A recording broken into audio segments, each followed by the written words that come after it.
Greg Gilman is the lead copy editor here at Psychedelic Spotlight.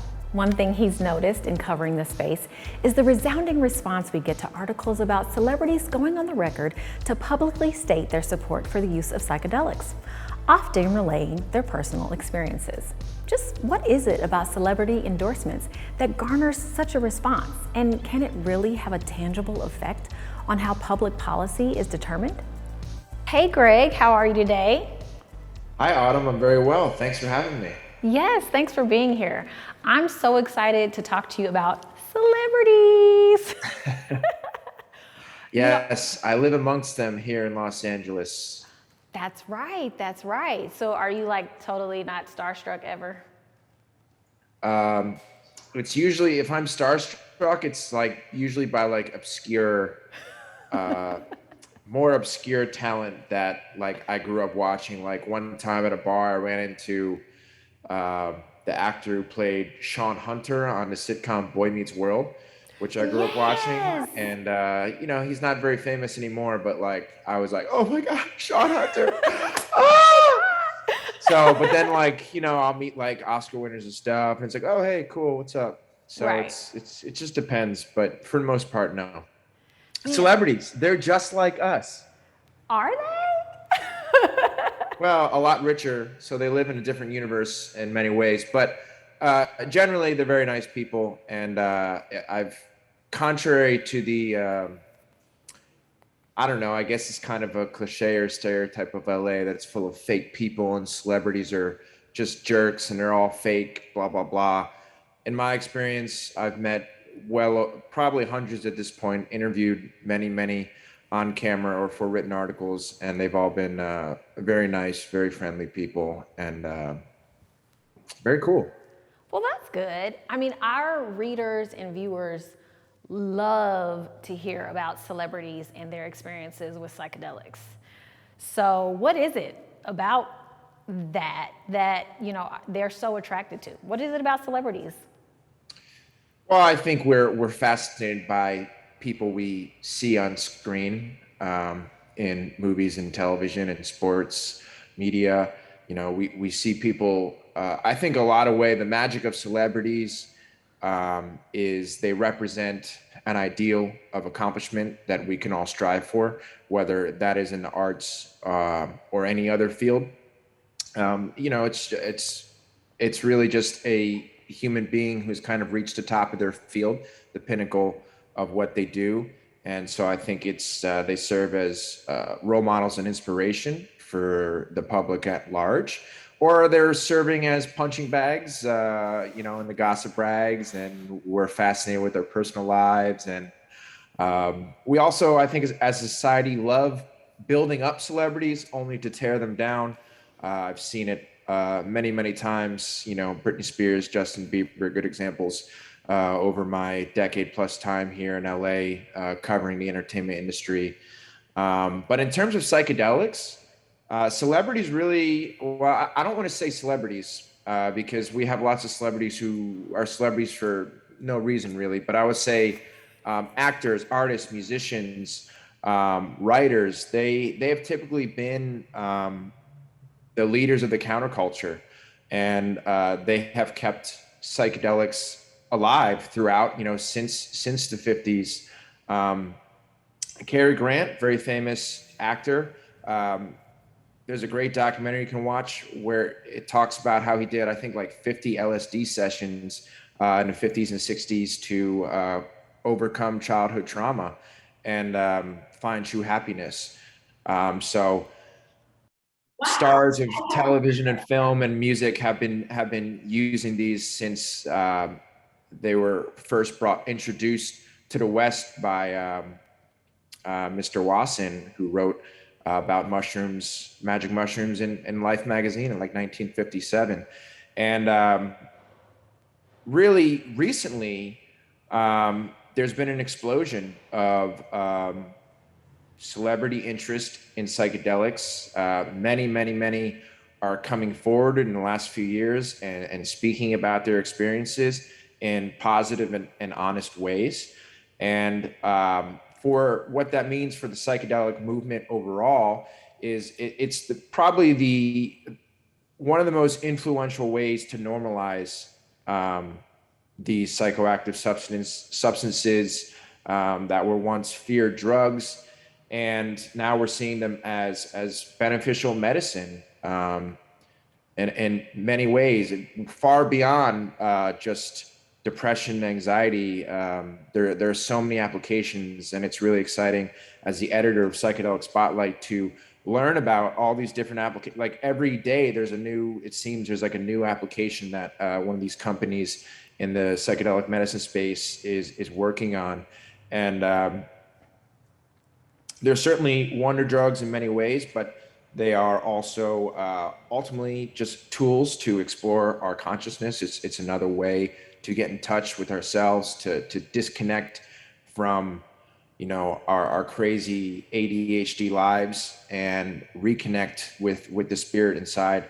And we're seeing just a flood of artists of all kinds coming forward and talking about how psychedelics have inspired them. And it's that is going to probably do the most work in terms of getting our society comfortable with psychedelics after decades of a fear-mongering campaign by the government. What's cool to see is they're coming from all corners of the world, of the pop culture space. It's not just the celebrities that you just assume would have dabbled in psychedelics. It is people like, most recently, Will Smith, who very famously takes pride. He does not curse in his music. He likes to portray positivity on his screen, and he doesn't really drink or do any drugs. And he released a memoir called Will. It's a really great book about how he kind of found true happiness later in life in the last decade or so, even though he's a man who, biggest superstar in the world, has everything that we could possibly think somebody would want. And he dedicates a whole chapter in his memoir. It's all about surrender. And he talks about doing 14 ayahuasca ceremonies in Peru. And he goes into some great detail about several of those trips and how they helped him grow as a human being, as a man. And I think that's really important for anyone who is, not sure what to think of psychedelics. Someone like Will Smith, who doesn't even smoke marijuana, saying that ayahuasca is a very beneficial medicine and helped him tremendously is really major. And in the music side too, we also have Casey Musgraves, huge country star, and she talked openly about how a psilocybin trip really inspired her latest album. And she has a conservative fan base. She's based in Nashville, and Republican conservatives are typically kind of stereotypically seen to be opposed to this stuff, but you're seeing that they're not necessarily. Even Dan Crenshaw, representative of Texas, has been talking about, has been backing psychedelics, and we're seeing Florida, Texas, Pennsylvania politicians introducing bills to decriminalize psychedelics, and all that is snowballing into what we're seeing now, which is just widespread acceptance that we've never seen before in history. So speaking of policy and, and celebrities, are you finding that most of the celebrities are really talking about their own sort of personal spiritual experiences? Are many of them, directly advocating for decriminalization or legalization? What are you seeing? I don't see, there are definitely a few speaking up for decriminalization. Melissa Etheridge, rock icon, and she speaks, her fan base is probably older. And, she has recently come out and really spoken as an advocate for decriminalization or legalization. And California will very likely decriminalize statewide psychedelics next year.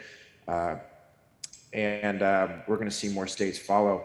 But I don't see too many speaking out, politically encouraging policy, but I generally see them just speaking honestly about their experiences and how it helped them with personal issues, as well as how it inspired and shaped their art. I think there have been some celebrities, there have been some celebrities, mainly in the athletic fields, that have maybe started their own companies or, things like that, more trying to get into the manufacturing and things like that. Are you seeing a lot of that as well? Well, we have Mike Tyson backing. I think he's invested in several psychedelic companies, and he spoke at Wonderland, as did former Lakers star Lamar Odom. And those are two guys that I think are tremendous examples of the power of psychedelics. And those guys, Mike Tyson, very angry, troubled guy, and he had a lot of addiction issues, as did Lamar Odom. His career and his marriage to Khloe Kardashian kind of crumbled because of his addiction issues, which stem from personal trauma. And psychedelics really allow you to get to the root instead of just putting a Band-Aid on the problem with some kind of medication. You're taking a trip through the mind to get to the root of the problem and process that trauma in a healthy way that kind of lifts it off your shoulder. And so if psychedelics can help turn around Mike Tyson, who famously bit off a dude's ear, not to mention a lot of other unflattering allegations and behavior that has been reported in the press, that's really great proof of what these, if Mike Tyson can find God through psychedelics, what can they do for you? And so to see those celebrities who have been making headlines for the trouble they're getting into, kind of turning around their life, and crediting psychedelics as helping them do that, that's tremendous. Yeah, earlier you talked about, how celebrities are viewed, the perception. And I think one of the interesting things is that, a lot of times what brings them to psychedelics is their humanity, is their struggle, is, the same things that the everyday human struggles with. And maybe that's what is making, this such a popular thing, is that, the celebrities have struggles just like me, and then they found, this savior in this treatment or this experience, maybe I can too. And so maybe that's the avenue that we're going to see that's going to help, turn around that stigma. What do you think about that? Absolutely. I mean, I think whether it's coming from a friend, coming from an expert, coming from or coming from, an artist that you look up to. Those are all ways that are going to break down that fear barrier of trying these things and deciding if it's right for you.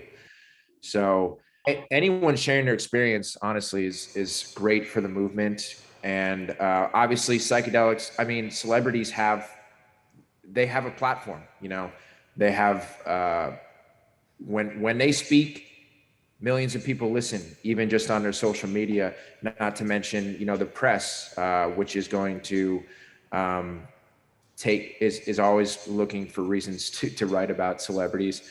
And so, yeah, they just have the biggest platform, and that's why they are a very important factor in this equation of normalizing psychedelics. Has there ever been a celebrity's personal account that resonated with you? Honestly, every celebrity account I've read has resonated with me because, I'm no stranger to psychedelics myself. And they're also, I would say that in Los Angeles in general, very common to discuss your psychedelic experience at a party, at a bar, especially if you're in like the arts, if you're in like I'm a musician, so I'm playing out around. I know a lot of other musicians, and we talk about it we do it together. We go to retreats, we go to the desert together. And so really, when I hear people talking about how it has helped them, like Kristen Bell, actress, Veronica Mars, very famous, very successful, Frozen. And she talked about how she used psilocybin to help her overcome depression. And personally, I think everyone goes through depression, the highs and lows of life.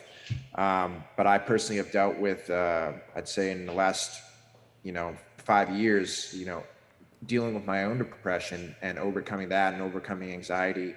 And psychedelics have definitely helped me figure out, again, the root of those problems so I can overcome them and leave them behind.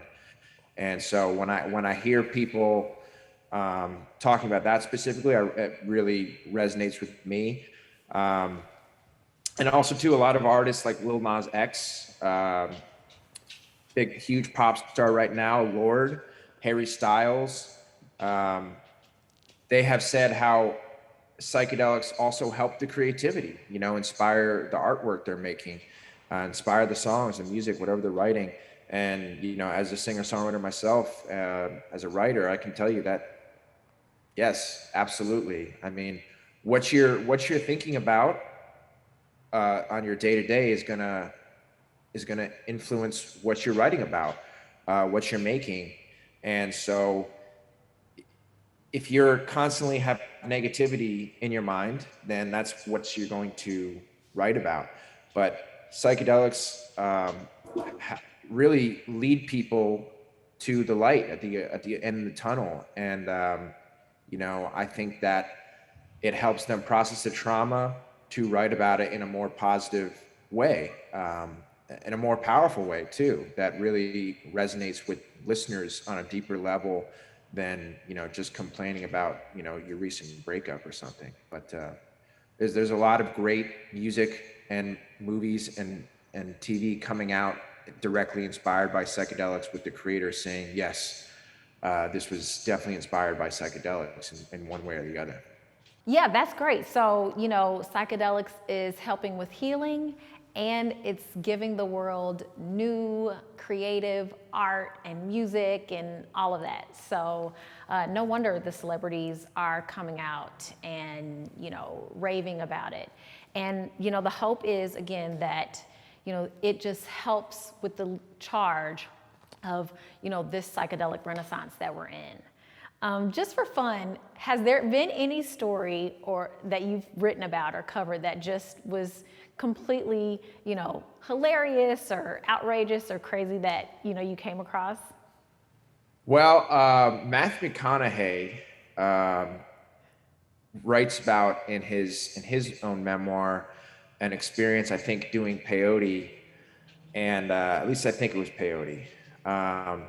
He said he got in a cage with a mountain lion, and essentially in this state was able to literally cuddle with a mountain lion, which just seems like such a Matthew McConaughey thing to do.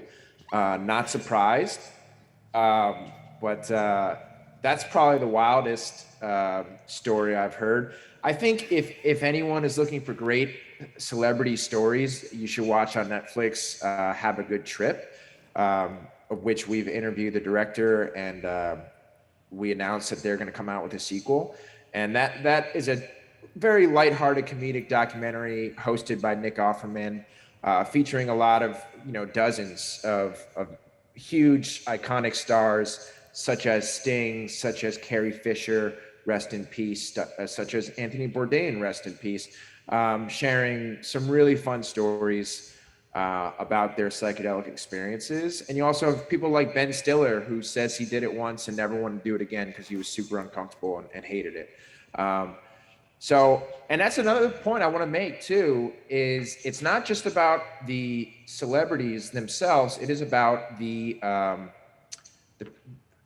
platforms, the studios, the filmmakers they're collaborating with. Mm-hmm. And there have been some really hugely influential people in this space, starting with Gwyneth Paltrow, who has her own lifestyle website, Goop. which then became a Netflix docuseries. And the first episode, she sent her staff to Jamaica to do a psilocybin retreat. Chelsea Handler, I think 3 years before that, on a Netflix documentary, filmed an ayahuasca ceremony. So Netflix has been probably the biggest force, I think, in normalizing psychedelics in pop culture. And so they have released so much content that explores psychedelia, and some have been huge hits, like previously mentioned, Have a Good Trip, but also too, Fantastic Fungi is on there recently. And that is a really great documentary, which is narrated by Brie Larson, who is Captain Marvel in the Marvel Universe, Oscar winner. And you also see more famous people in that film talking about the magic of mushrooms. And that is a very, documentaries are, unless they're about murder, or Tiger Kings, they're not necessarily the most popular things, but it's been really cool to have so many people be like, oh yeah, I watched Fantastic Fungi. I love that documentary. Because it's a really comprehensive look at not just psilocybin, but the benefits that mushrooms can have in our society and in our ecosystem beyond that. Well, that's great. I mean, it's so good to know that there's so many resources out there for everyone to check out, and that all of these celebrities are coming out with their stories and their personal experiences. And again, hopefully it's just going to help with the psychedelic renaissance and getting us closer to totally doing away with the negative stigma around psychedelics. And also shout out to Westworld on HBO. The last season, there was, it wasn't a major plot line, but there was psychedelics involved. And I think they actually painted a realistic picture of the future of psychedelics. So if you haven't watched Westworld yet, the latest season dives into psychedelics, and so there's so much good stuff out there, and pop culture is really one of the most powerful forces in our society. I think like religion, politics, and pop culture are really powerful influencers, and pop culture is this web, this collective consciousness that connects us through shared interests in these, whether it's a film, TV show, or celebrity or musician we all admire. We're all connected through that interest. And so they are serving as kind of points of connection for us to connect with, and connects all of us through that way. So pop culture is very, very powerful, huge force in this movement, and it's only going to continue to embrace psychedelics in a way we've never seen before.